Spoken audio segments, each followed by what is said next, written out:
El cuidado de no caer atrapados en las falsas doctrinas. En esto está enfatizando estos versículos que hemos leído. Antes de entrar a lo que sería el análisis de estos versículos, es bueno que aclaremos esta última recomendación de las 6 recomendaciones que el escritor le dio a los hebreos y que ya los hemos estudiado, incluyendo esta última de acordarse de los pastores.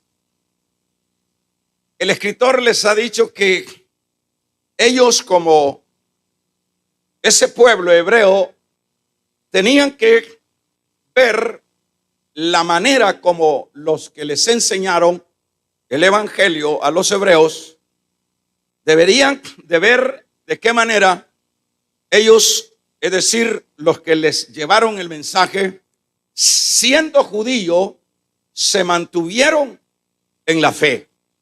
No dieron paso atrás.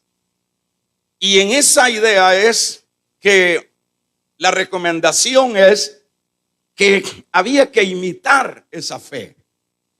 Es un hecho que el trasfondo casi de el despegue de la iglesia primitiva, acuérdese que la gran mayoría pues eran pastores judíos, apóstoles judíos, con algunas excepciones, pero que la idea de recordarles y que imiten a estos siervos es en esa idea de que ellos, aún siendo judíos, se mantuvieron en la fe, dejando atrás todo lo que era la tentación del judaísmo o de la religión judía. Y es en esa idea donde concluye, en este caso, diciendo que el Señor es el mismo de ayer y de todos los tiempos. ¿En qué sentido podemos entender ese versículo? Es decir, que cuando estos tutores, cuando estos pastores que les enseñaron se mantuvieron alejados fuertemente de lo que era la tradición judaica, acá al decirles que ellos se mantuvieron, también ellos tenían que mantenerse en esa postura, pues que el Dios o Cristo es el mismo de todas las edades. Es decir, no tiene cambio de variación. Todos los que le siguen, estaría diciendo, deben de saber que en Él no hay cambio. Que si Él demanda el dejar el rudimento de lo que es la ley, es el mismo que les está recomendando a ellos y que es el mismo que por todos los siglos va a seguir siendo el mismo. Ahora, luego de esto, les recomienda en el versículo número 8, mire qué interesante, luego de decirles que Cristo es el mismo de todas las edades, decir que no, ellos tienen que mantenerse hasta llegar a la muerte, porque Cristo sigue siendo el mismo. Y en este caso había que aferrarse a la fe y a la doctrina de Cristo, que es el mismo de todos los tiempos. Había que aferrarse, y en el versículo número 9 que vemos acá, les está diciendo, mire qué interesante, les está diciendo, no os dejéis llevar de doctrinas diversas, extrañas, porque buena cosa es afirmar el corazón con la gracia, no con viandas que nunca aprovecharon a los que se ocuparon de ellas. En este versículo usted puede estar viendo que el escritor, versículo 9, está apelando a ese trasfondo de rituales judíos. Y como usted ya lo sabe y se lo hemos venido enseñando, que los destinatarios de esta carta eran en ese entonces los hebreos, judíos, que habían salido de la religión y que están caminando en la fe. En este caso, les está diciendo en el verso 9 que no se dejen llevar por doctrinas. En este caso, se está refiriendo a ese trasfondo de rituales, de asuntos que practicaron los judíos en todos sus tiempos. Y dice que porque está diciendo doctrinas extrañas, porque buena cosa es afirmar en lugar de afincarse a tradiciones que ya ellos habían dejado. Había que aferrarse, en este caso, afirmar el corazón en la gracia, no con viandas, comida, no con rituales, no con asuntos legalistas, porque cuando hablamos de legalismo es un trasfondo de legalismo. La ley exigía todos estos ritos, la ley exigía y empujaba a todos, incluso habían perseguidores de nuevos adeptos, que le llamaban los prosélitos. ¿Quiénes eran los prosélitos? De ahí viene la idea de las elecciones de partidos políticos, el proselitismo. Venían estos y andaban buscando gente extraña, gente que no era judía, para hacerlos prosélitos, para hacerlos que practicaran el judaísmo, y de esa manera se iban a salvar. Pero luego de que ellos aceptaran entrar a una vida de proselitismo judío, ellos tenían que meterse en todos los rudimentos de la ley.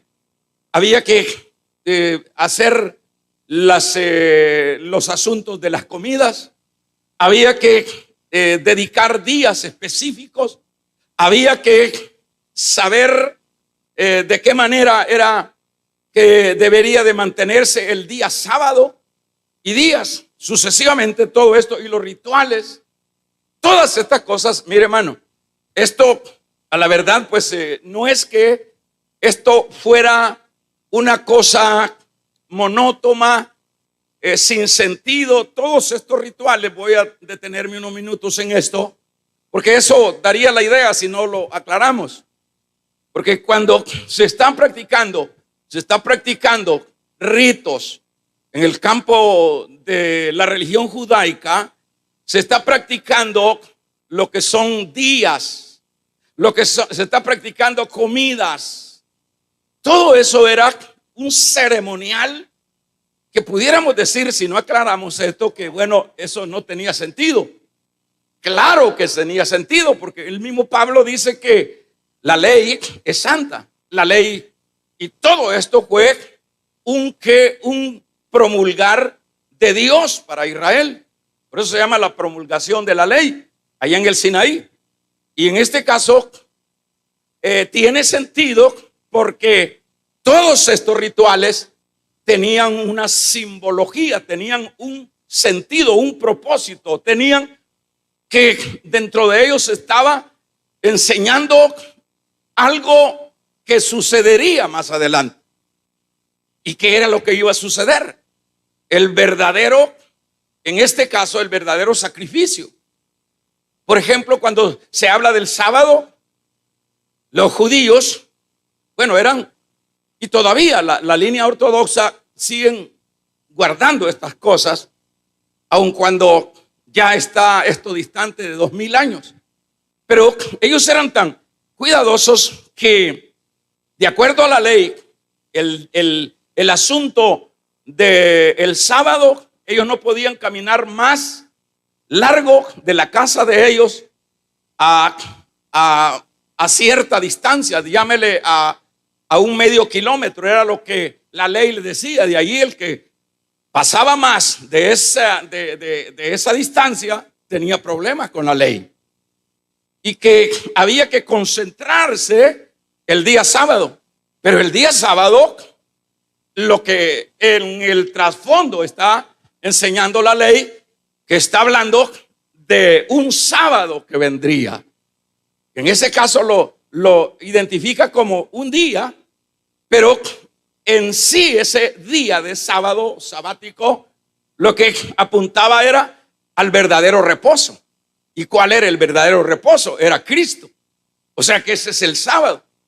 Pero mire qué importante es que el escritor les está llevando a cabo todos estos aspectos que, por supuesto, cuando los hebreos o cualquiera, hermanos, que pertenezcamos a la iglesia de Cristo, si no tenemos cuidado de la amenaza de las falsas doctrinas, en este caso eran los rudimentos de la ley, el legalismo de la ley, pero también esto se extiende a lo que es el peligro de caer atrapado en líneas que no tienen nada que ver con la gracia, en asuntos que están forzados para, por ejemplo, el caso del sábado, el caso de la comida.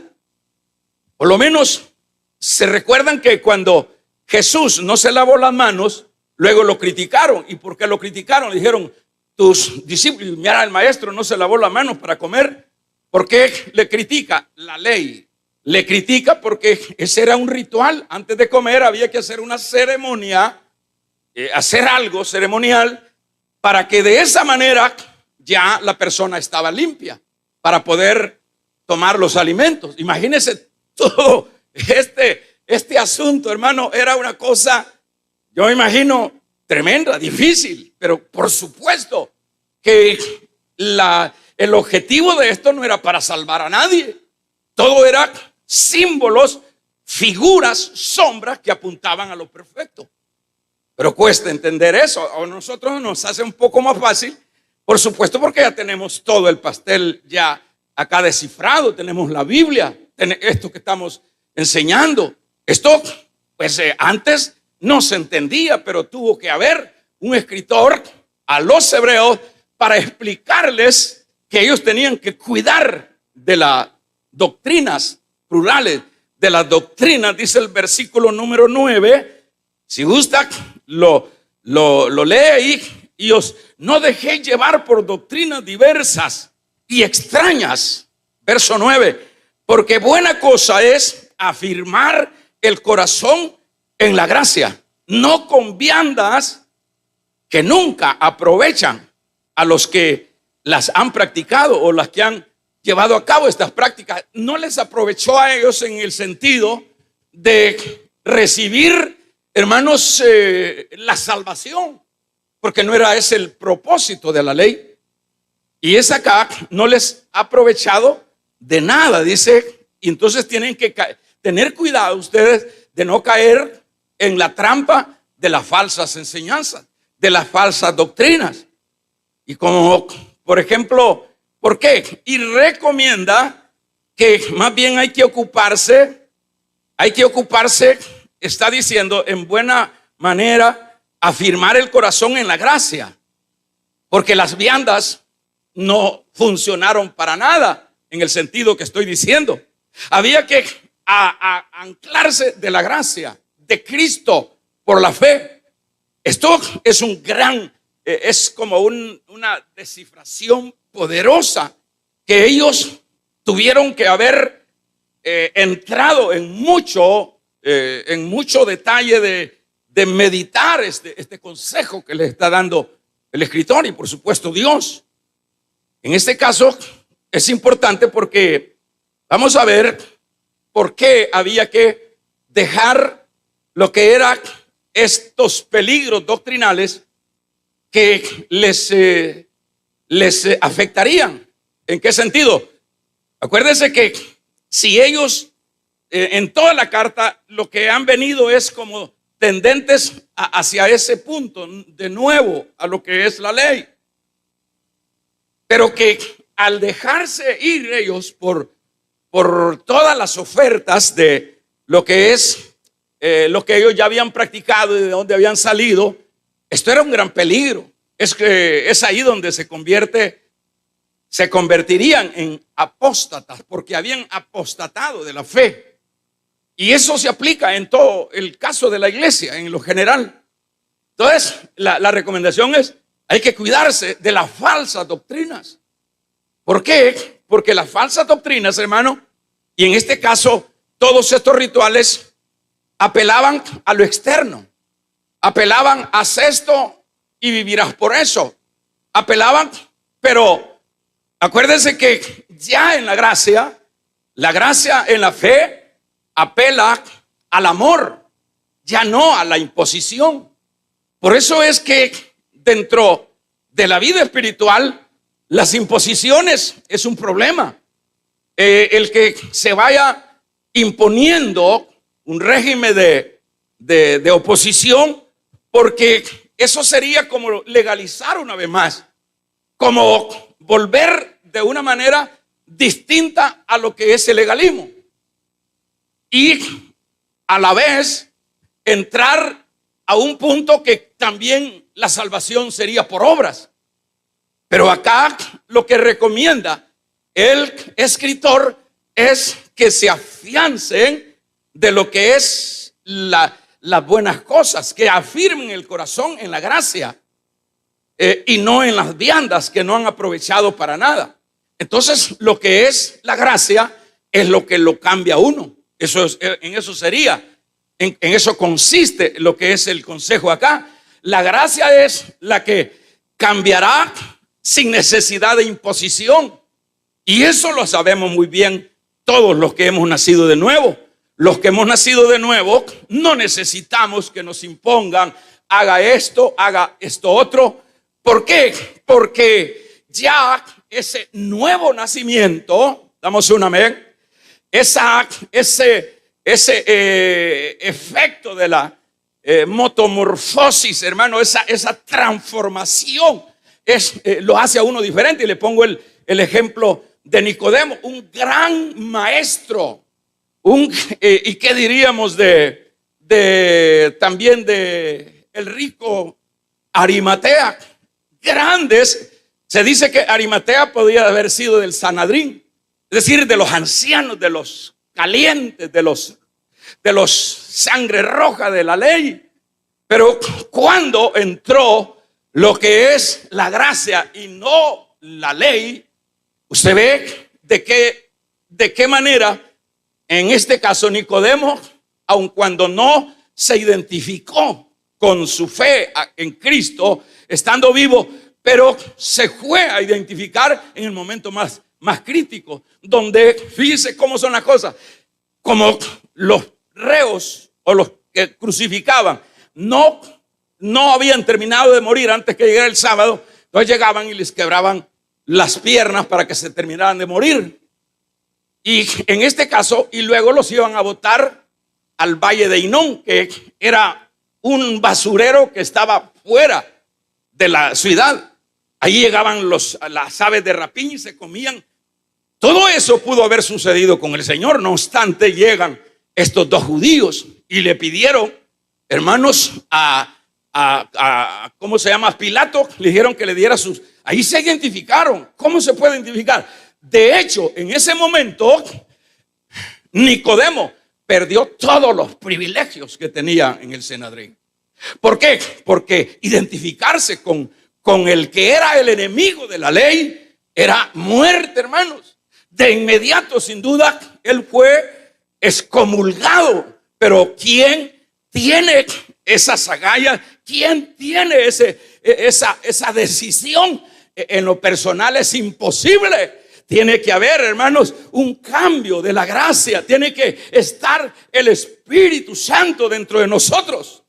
Es la única manera. Eso fue. Entonces no le importó que lo dejaran fuera. No le importó, y sin duda la Biblia no habla más de él. Y sin duda estos fueron mártires por su fe. El caso de Zaqueo, por mencionar los efectos de la fe. que no necesita imponer. ¿Qué le dice Zaqueo? Luego que él tiene esa experiencia, se para en medio de la reunión y le dice: señores, si en algo he defraudado a alguien, lo devuelvo cuadruplicado. Aquí está, en algo. Era un gran ladrón, porque era un hombre injusto, era cobrador de impuestos de Roma y era enemigo férreo de los compatriotas judíos de él, y por eso a los publicanos los consideraban al igual que las rameras. Pero vea, ¿y quién le dijo a este Zaqueo que diera lo que se había robado? Que le pusieron, hermanos, alguna amenaza. Ahí comiendo están. Pero ¿qué pasó?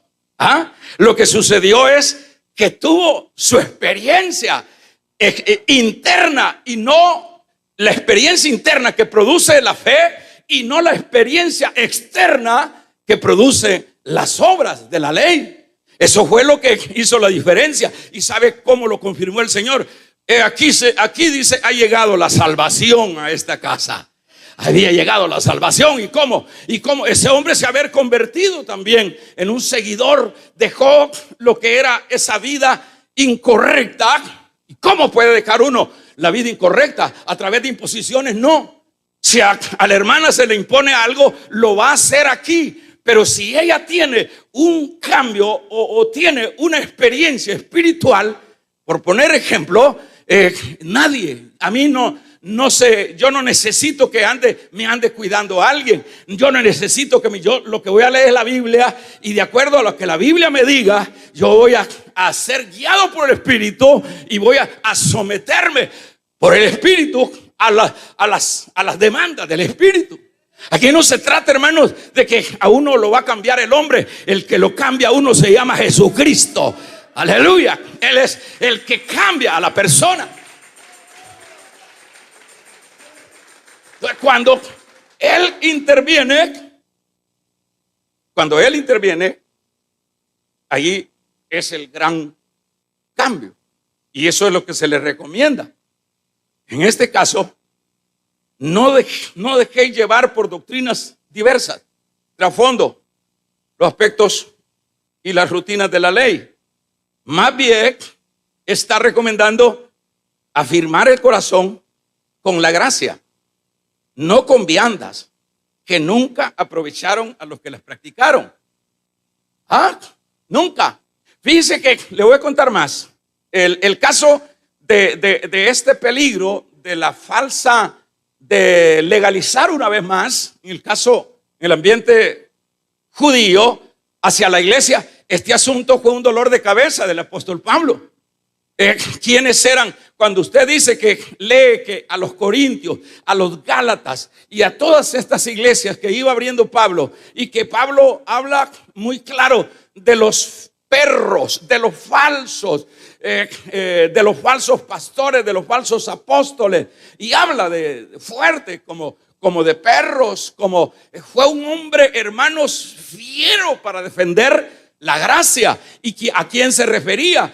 Cuando llegaban los judaizantes, que fíjense qué importante, tenían ellos la idea de que debían a esa línea creyente, cristiana, seguidores de Cristo en todo el imperio, deberían de llevarles ellos la suma de la ley de Moisés. Y ellos llegaban a la iglesia de Corinto, llegaban a la iglesia de los Gálatas, llegaban a la iglesia, ¿quiénes eran? Cristianos que decían ser cristianos, y que ellos sus movimientos iban para sumarle a los hermanos de la gracia la ley. Y ahí es donde, hermanos, si usted se recuerda, Pablo fue enérgico, incluso a los Gálatas les dice, Pedro era digno de condenarlo, le dijo, porque Pedro judaizaba y no judaizaba cuando estaba en Antioquía. Y Pablo le dijo, eres un hipócrita, le dijo a Pedro, Pablo, el libro de Gálatas, capítulo número 1, eres un hipócrita, ¿cómo puede ser que quieras tú? Claro, no era fácil, como dije, para nosotros ahora es fácil, pero el conflicto que había en un Pedro, hermanos, ver a todos los que habían practicado el judaísmo Y ahora decirles, él tenía miedo a un linchamiento, había temores, había no sé qué. Pero llega Pablo y lo enmarca y le dice, no es asunto por los méritos de las obras, sino por la gracia. Esto es tremendo.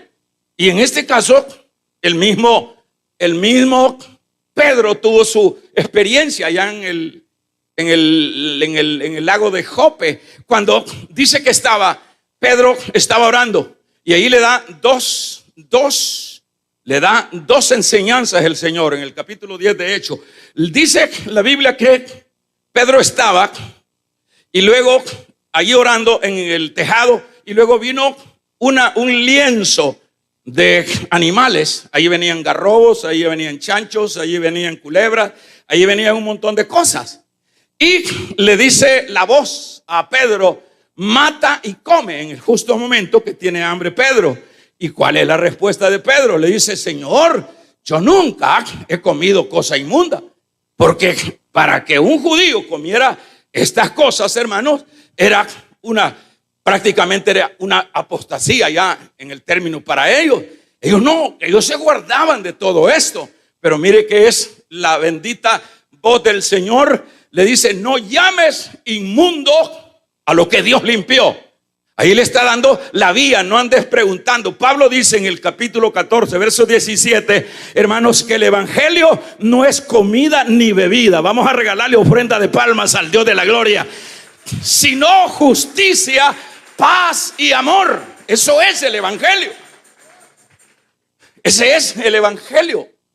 Entonces, cuando Pedro se queda admirado que tiene que comer garrobo, que tiene que comer cuzuco, que tiene que comer chancho, que tiene que comer, no llames inmundo todo. Pero el otro mensaje es, tampoco llames inmundo a los gentiles.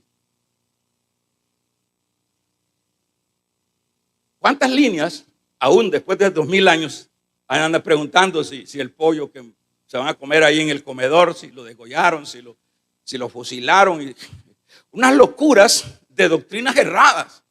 Porque ya no se trata, hermanos, de aspectos externos, se trata de aspectos internos. ¿Damos un amén? Entonces, eso es lo que ellos tienen que tener mucho cuidado, de no ser arrastrados por corrientes doctrinales que los van a llevar al fracaso. Y en este caso, por supuesto, es para nosotros también, para la iglesia de todos los tiempos. La iglesia que ya lleva esta fecha 2000 años.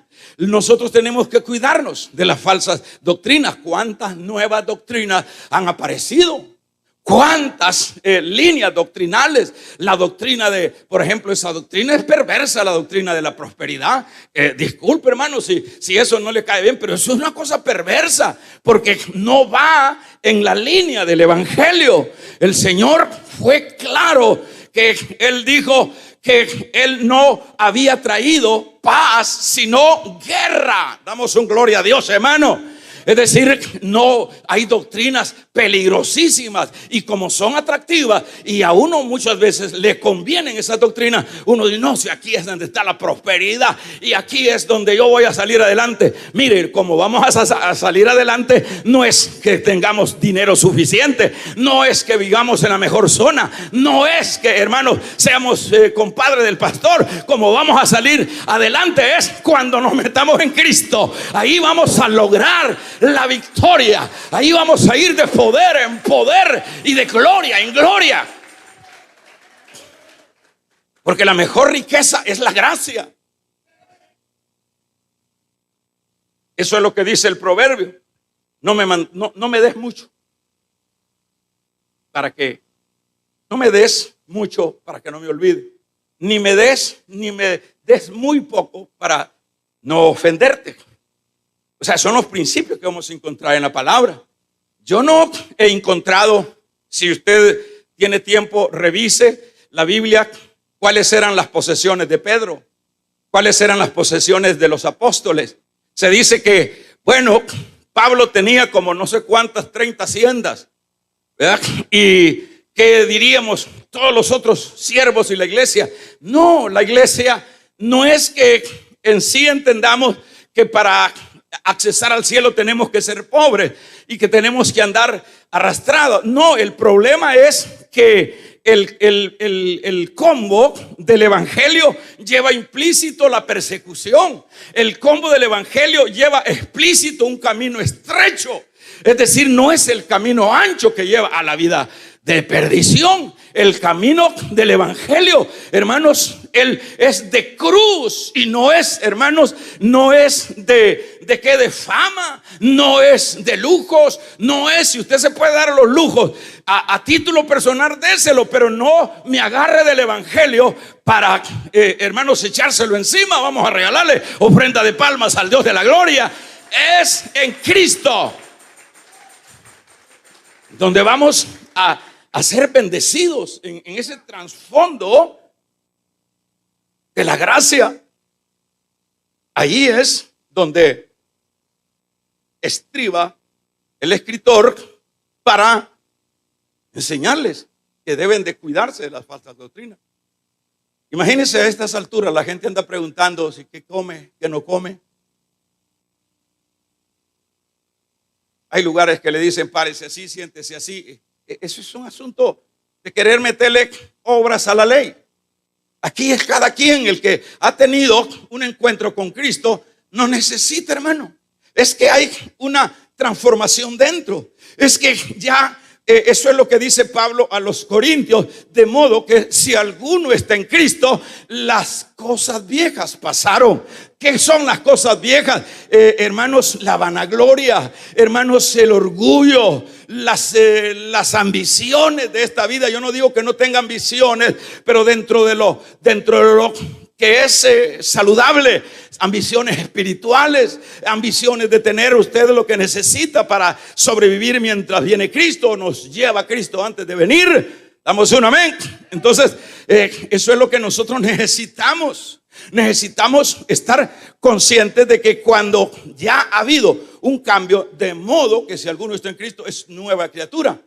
Las cosas viejas pasaron. Eso fue lo que sucedió con la samaritana, por poner otro ejemplo. La samaritana, ¿cuál era su terrible situación emocional? Ella había tenido el primer matrimonio.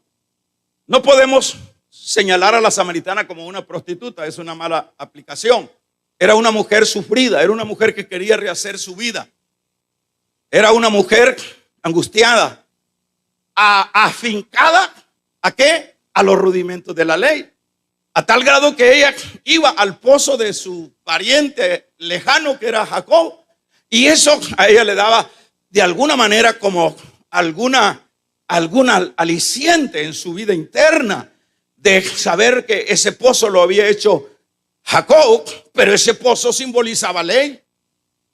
Pero dice Juan 4:4, le era necesario pasar por Samaria. Dice, ¿a quién? A Cristo. Ya lo hemos dicho que para ir a Galilea había que dar una gran vuelta, daban los judíos, pero el Señor no, dijo, porque Samaria quedaba en medio del camino o la carretera que iba hacia Galilea.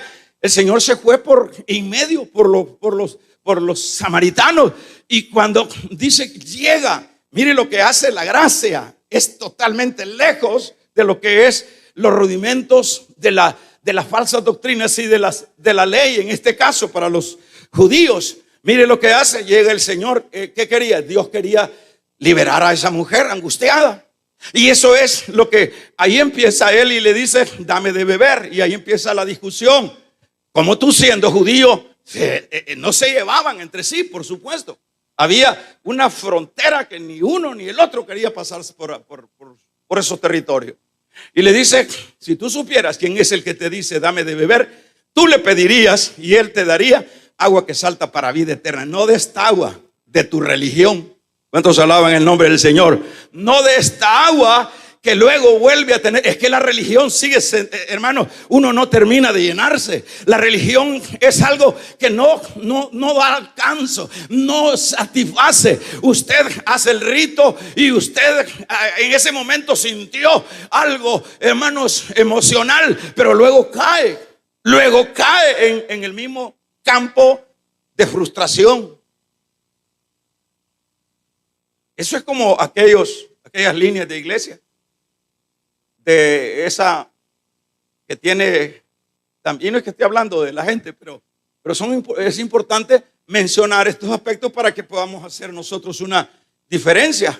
El caso de esa doctrina que ya está pasando bastante, de los encuentros. Vaya, y allá vienen, bueno, gente terriblemente violenta, y allá hablaron lenguas, y allá, hermanos, le sacaron todas las cosas. La cosa es de que todo ese montaje, todo es fachada.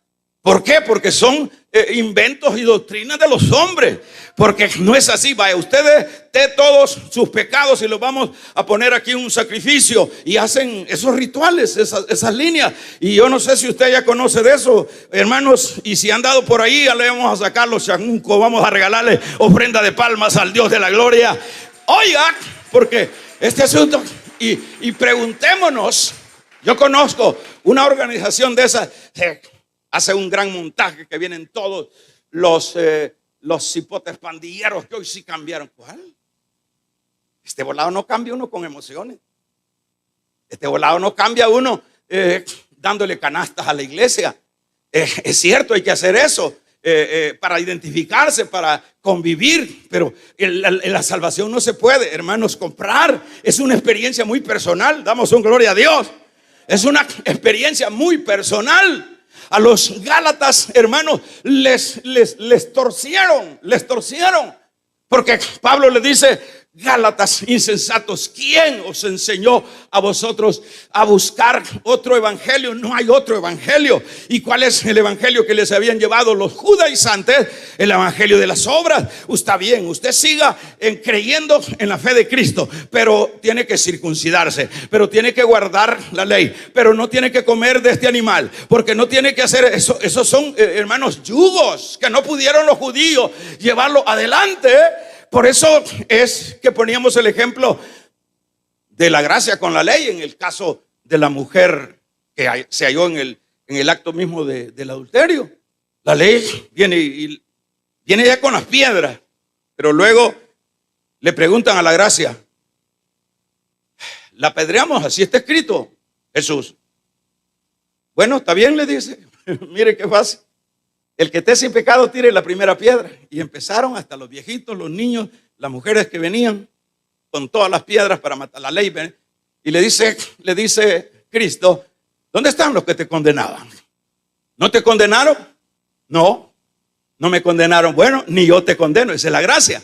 Ahora le dice: vete, pero no sigas viviendo como pensaba que es el evangelio. El evangelio es cambio de vida. Vamos a regalarle ofrenda de palmas al Dios de la gloria. El evangelio es cambio de vida, no es religión. Entonces, anda y no peques más. Y en el caso de la samaritana, cuando le dijo: trae tu marido. No tengo, bien has dicho. El que tienes se lo quitaste a la otra. Ajá. Se lo había conseguido, porque pues esos volados siempre se dan en todos los tiempos y ahora no es la excepción. Te lo quitases a la otra, le dijo. Entonces me parece que vos sos diferente a todos los que hablan que son profetas. Me parece. Y empezó, hermanos, a tener su experiencia. Y luego que tuvo su experiencia, al aceptar la realidad, la radiografía que le había hecho la gracia, el Señor a su vida, ella llegó a la conclusión, no, le dijo: este es el Mesías, y salió corriendo. Se convirtió en una vocera del evangelio a los samaritanos. Ese es el cambio. No puede haber un cambio, no puede haber un creyente que se quede sentado y que se muera sentado. No, es que hay un fuego, como dijo Jeremías. Yo no puedo callar, hay un fuego. Vamos a regalarle ofrenda de palmas al Dios de la gloria. No puede haber. Hay un fuego dentro de mí, porque le dijeron a Jeremías que dejara de hablar. Y él le dijo: bueno, ¿y ya crees? Y Jeremías, y sucesivamente. No, hay palabra de Jehová, siempre hay un fuego. Entonces, el creyente no se va a tirar la vida si apenas son unos 4 años, hermano. Si apenas una pasadita. Si mire, si uno hace unos poquitos se miraba bien jovencito en el espejo, Y bueno, que ahora hay tanta técnica, va a través de las aplicaciones, pero el problema es que cuando se cae el asunto ese queda uno siempre todo fregado. ¿Verdad? Aunque se haga lo que se haga, hermano, la vida se va acabando y cada día es un día menos y cada día nos vamos acercando. Unos van a durar, hermanos, 5 días después de haber nacido, otros 10, otros 5 años, otros 10 años, otros 20 años. No nos estemos haciendo colocho. Está establecido, dice la palabra, que el hombre nazca una vez y muera, y después de muerto viene el juicio.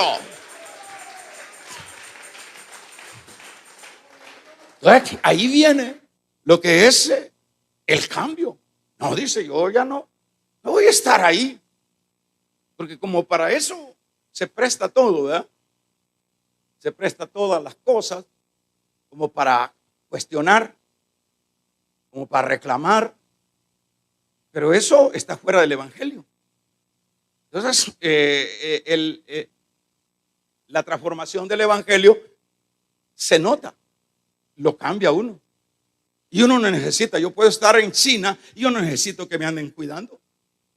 ¿Por qué? Porque el Espíritu Santo anda en mí. Yo no necesito andar buscando lugares oscuros para que no me vean. Los hermanos no me van a ver, pero hay un ojo que está en el cielo que mira todas las cosas. Y entonces, hermano, la Biblia dice que bienaventurados los mansos y los que le temen a Dios. Uno no tiene que andar, mire qué palabrota la que dije. No, yo no estoy en contra de que la vida del creyente tiene 3 etapas. Es decir, no entramos de un solo ya corrigiendo todo.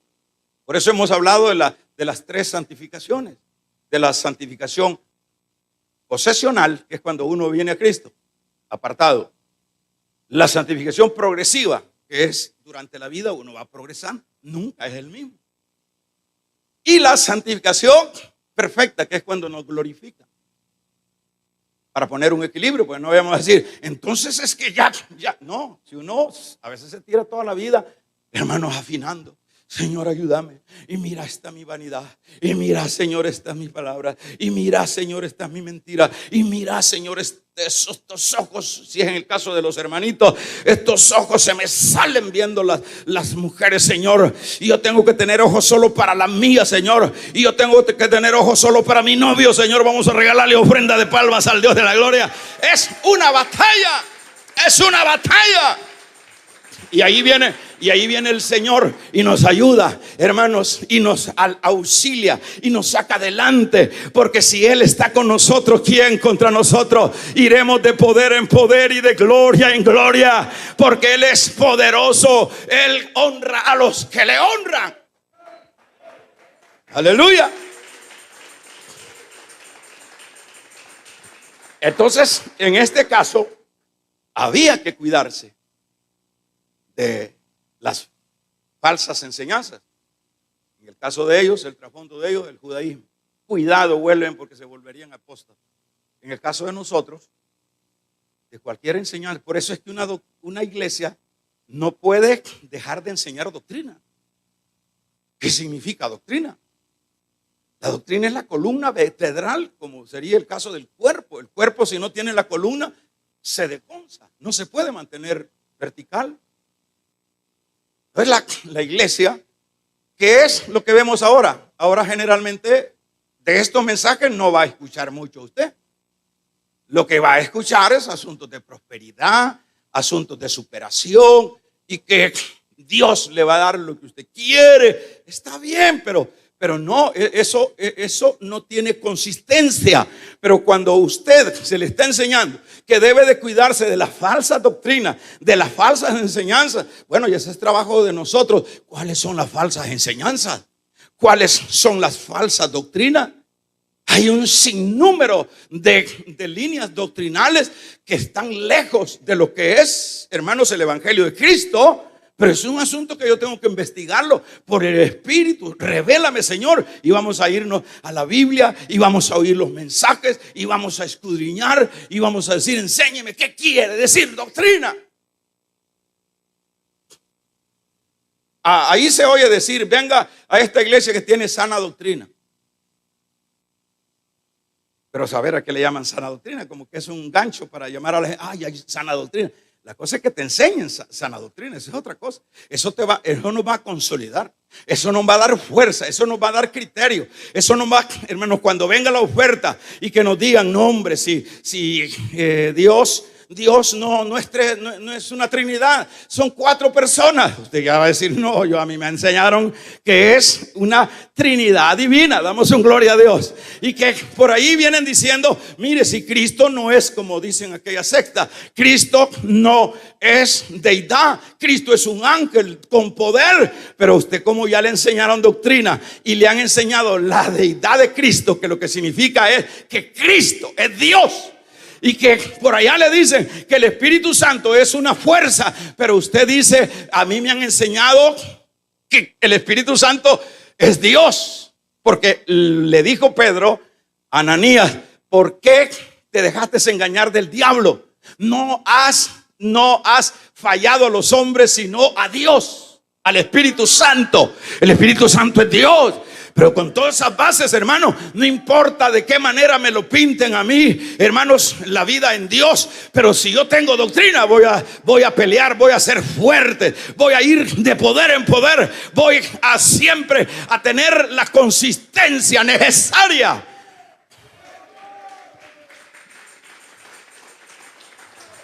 ¿Por qué? Porque, y este es un asunto muy personal, el cuidarme, el indagar, el escudriñar, el preguntar, porque uno tiene que preguntar. Hay cosas que pues, todos tenemos que preguntar, porque aquí nadie sábelo todo. Aquí todos tenemos que estar constante en consulta, mire. Y aquel que da alguna posición bíblica tiene que tener cuidado también. Tiene que documentarse, tiene que pedir dirección al Espíritu Santo. No vaya a salir allá ¿verdad? Que Judas se salvó. No, si Judas se salvó. Ahí está apareciendo una doctrina nueva que los que se suicidan se salvan. Son nuevas tendencias. Y que, bueno, y hay gente que dice, bueno, y aquellos que están con la tendencia de suicidarse, bueno, esto pega conmigo. Y ahí siempre, como dicen que para todo, hasta para ir a la cárcel hay voluntarios. Vamos a regalarle ofrenda de palmas al Dios de la gloria. Para todo hay voluntarios.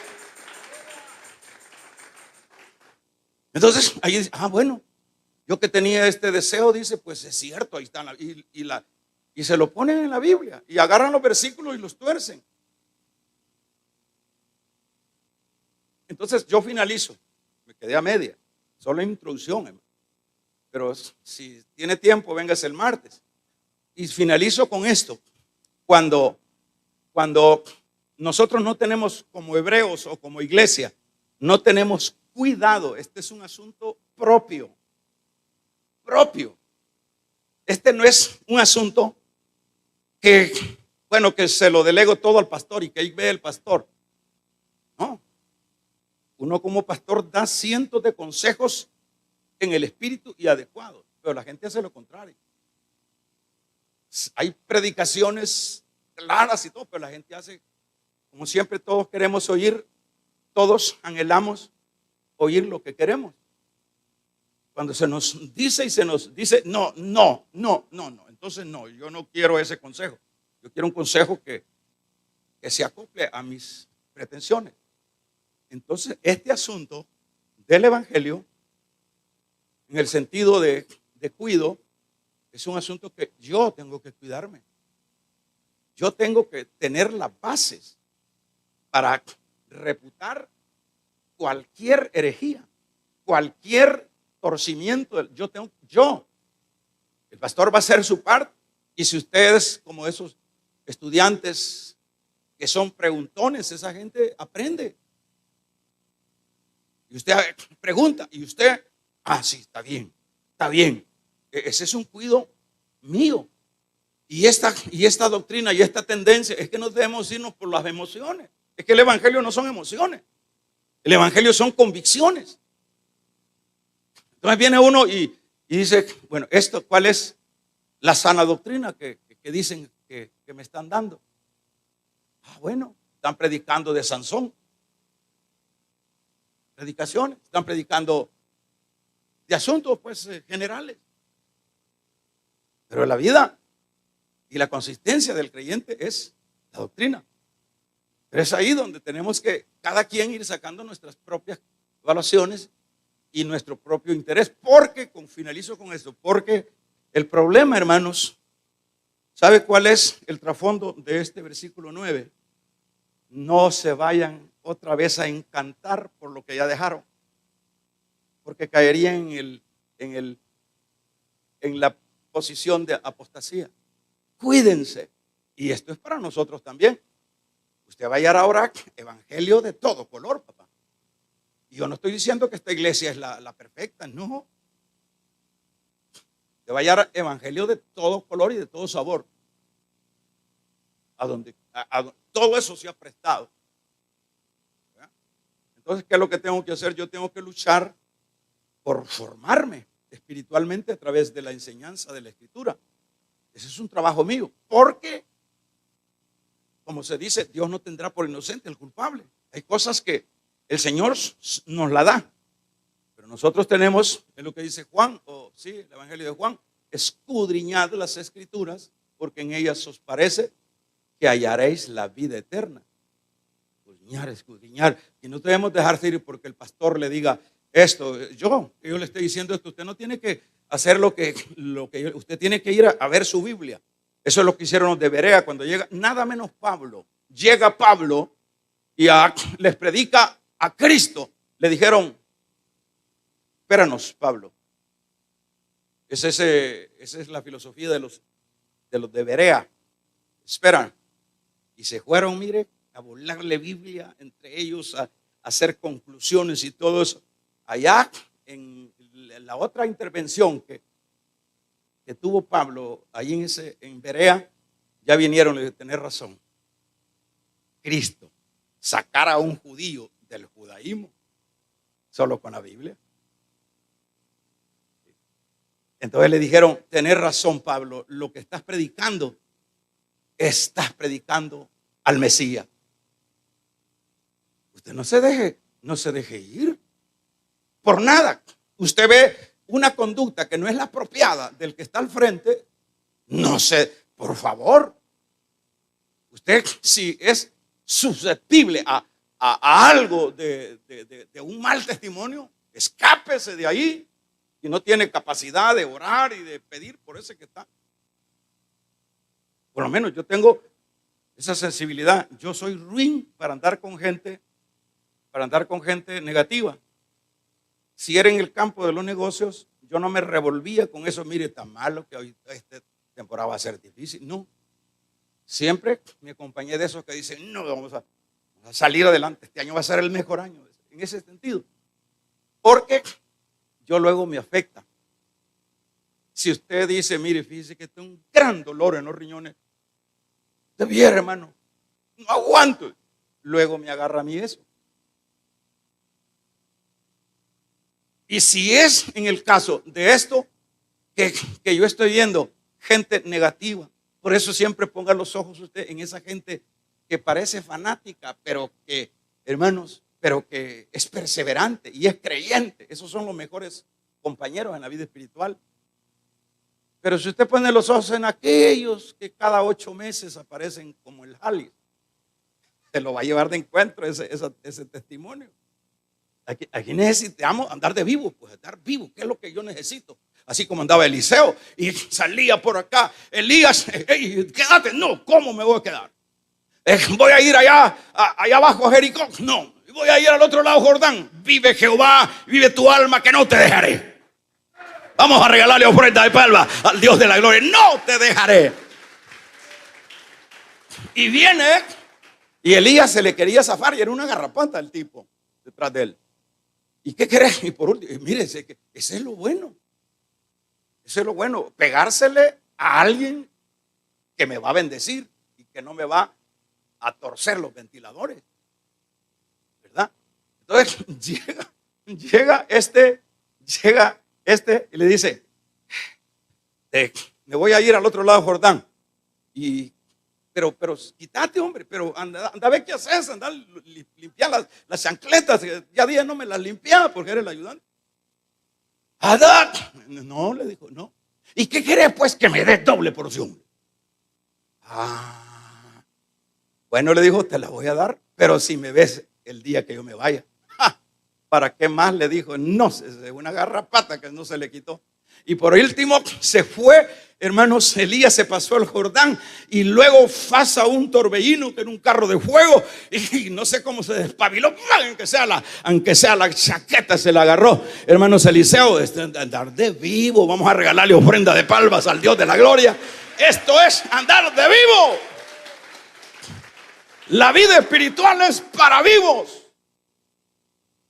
Ya veo, pues, no lo pude agarrar de la mano ni del zapato, como dicen algunos, el día que venga Cristo, que sea del pantalón del pastor me voy.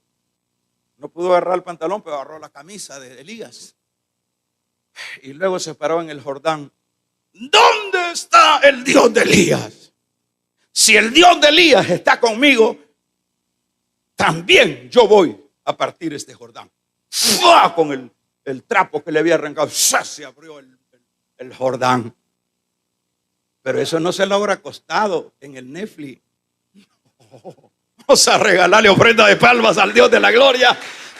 No, eso se logra en la perseverancia, en la búsqueda. Los entendidos brillarán como estrellas en el firmamento. Así que la vida espiritual es para vivo, para gente viva. ¿Esto está bien así? Sí. ¿Y esto está mal así? Sí. No lo hago. Y ahí va uno. Mientras no se lo lleve el Señor o mientras no venga Cristo. Es un trabajo de la santificación progresiva hasta morir o hasta que venga Cristo. Una lucha. Pongámonos de pie.